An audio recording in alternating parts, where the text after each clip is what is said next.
ডিম ছাড়া যে পুডিং বানানো যায় সেটা আমরা অনেকেই জানি না, তাই যারা বিশেষত নিরামিষ খান তারা পুডিংটা এড়িয়ে চলেন। আজ আমি তাদের কথা মাথায় রেখে ডিম ছাড়াই সুস্বাদু এবং অপূর্ব দেখতে সুজির পুডিং বানিয়ে ফেললাম। আশা করি রেসিপিটা সবার কাজে লাগবে।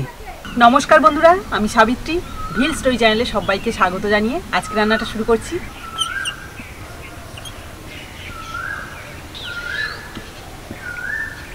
এই সুজির পুডিংটা বানানোর জন্য প্রথমে আমার চিনির ক্যারামেল লাগবে, আর তার জন্য আমি উনুনটা ধরিয়ে নেবো। প্রথমে উনুন ধরিয়ে একটা কড়া বসিয়ে দিলাম। চিনির ক্যারামেল বানানোর জন্য এখানে আমি একটা ছোট বাটির হাফ বাটির একটু বেশি চিনি নিয়ে নিয়েছি, এটাই কড়াইতে দিয়ে দিচ্ছি। চিনিটা দেওয়ার পরে কিন্তু আমি নাড়াচাড়া করিনি, আস্তে আস্তে এই যে চিনিটা গলছে আর ক্যারামেল তৈরি হচ্ছে, দেখো কীভাবে। বেশ কিছুক্ষণ চিনিটা রাখার পরে কিন্তু এই দেখো আস্তে আস্তে কালারটা চেঞ্জ হয়েছে আর অনেকটাই চিনি কিন্তু গলেও গেছে। এই চিনির ক্যারামেলটা পারফেক্টভাবে বানাতে গেলে কিন্তু অবশ্যই করে উনুনের আঁচটাকে একটু কমিয়ে রাখতে হবে। খুব বেশি যদি বেড়ে যায় তাহলে কিন্তু ক্যারামেলটা পুরোপুরি তিতো হয়ে যাবে। দেখো ক্যারামেলটা পুরোপুরি রেডি হয়ে গেছে, কালারটা খুব সুন্দর এসছে কিন্তু। এবার আমি নামিয়ে নেব। যে পাত্রে পুডিংটা বানাতে দেবো সেই পাত্রের মধ্যে কিন্তু চিনির ক্যারামেলটা দিয়ে দিচ্ছি।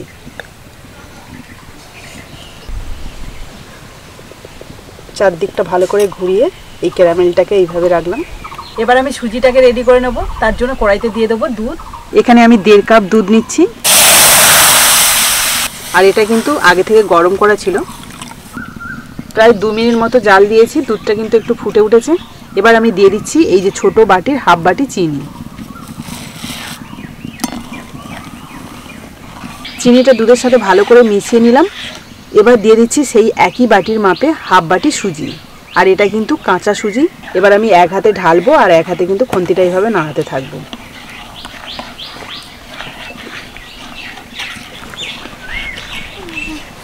সুজিটা কিন্তু এইভাবে যদি এক হাতে ঢালা হয় আর এক হাতে যদি নাড়া হয় তাহলে কিন্তু একটুও ডেলা পাকিয়ে থাকে না। এবার এখানে দেখো 1/4 কাপ আমি নিয়ে নিয়েছি কাস্টার্ড পাউডার, একটা কাপের মধ্যে নিয়ে নিলাম। এবার এর মধ্যে জল দিয়ে ভালো করে গুলে নেব।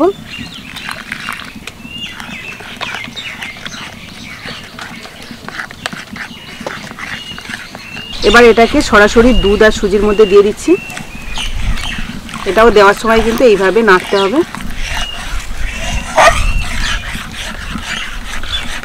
কাস্টার্ড পাউডারটা দুধের সাথে ভালো করে মিশিয়ে নিয়েছি আর সুন্দর একটা কালার এসছে। এবার এই মিষ্টির স্বাদটা যাতে ঠিকঠাক থাকে তার জন্য সামান্য একটু দিয়ে দেবো নুন। তোমরা দিতেও পারো, নাও দিতে পারো। এই যে দেখো 1 চিমটি মতো দিয়ে দিচ্ছি নুন। এবার ভালো করে নেড়ে চেড়ে একটু শুকনো শুকনো করে নেবো। বেশ কিছুক্ষণ জাল দেওয়ার পরে দেখো অনেকটাই ঘন হয়ে গেছে।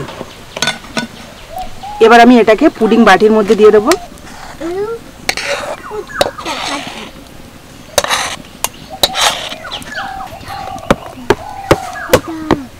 এবার আমি পুডিংটা ভাপে দেবো, তার জন্য কড়াটা ভালো করে পরিষ্কার করে একটু জল দিয়ে দিয়েছি। জলের মধ্যে একটা ছোট বাটি রেখেছি, তোমরা চাইলে কিন্তু স্ট্যান্ডও রাখতে পারো। তো এই বাটির ওপরে এই পাত্রটা বসিয়ে দেবো। এবার ওপর থেকে একটা ঢাকনা দিয়ে দেবো। এবার পুডিংটা যাতে ভালোভাবে রেডি হয়ে যায় তার জন্য আমি 10 মিনিট খুব ভালোভাবে জাল দেবো।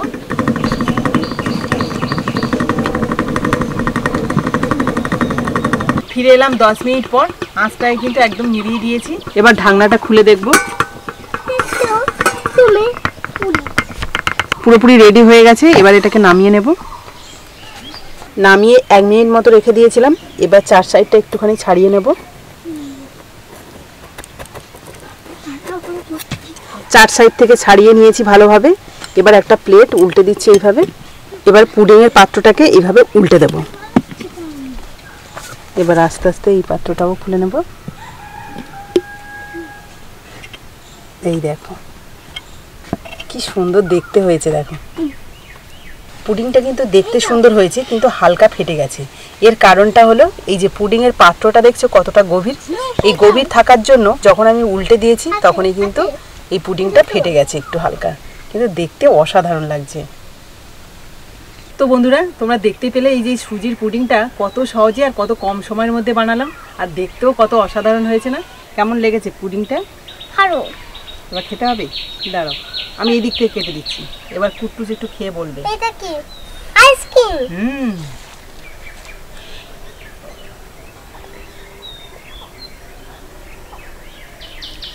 কেমন লেগেছে বলতে হবে তো। ভালো। ভালো লেগেছে? একদম নরম তুলতুলে।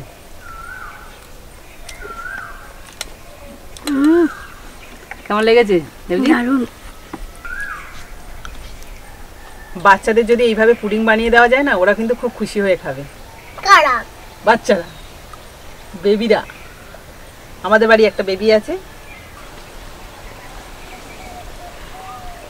এবার ওদের সাথে আমি একটু খেয়ে দেখি টেস্টটা কেমন হয়েছে। কাদের সাথে? বেবির সাথে? বেবিদের সাথে? পুরো মাখনের মতো না দেবজি? বেবি মুখে দিতেই গলে যাচ্ছে যেন। তো বন্ধুরা, তোমরা তো দেখতেই পেলে কত সহজে এই পুডিংটা বানিয়েছি। আশা করি তোমরাও বানাতে পারবে। আর এই সুজির পুডিংটা যদি তোমাদের ভালো লেগে থাকে তাহলে প্লিজ একটা লাইক করে দিও, আর বন্ধুদের সাথে প্রচুর প্রচুর শেয়ার করে ভিডিওটা, যাতে সবাই দেখতে পায়। তো আজকের মতো টাটা, পরের দিন আসবো আবার একটা নতুন ভিডিও নিয়ে। ততক্ষণে ভালো থেকো, সুস্থ থেকো।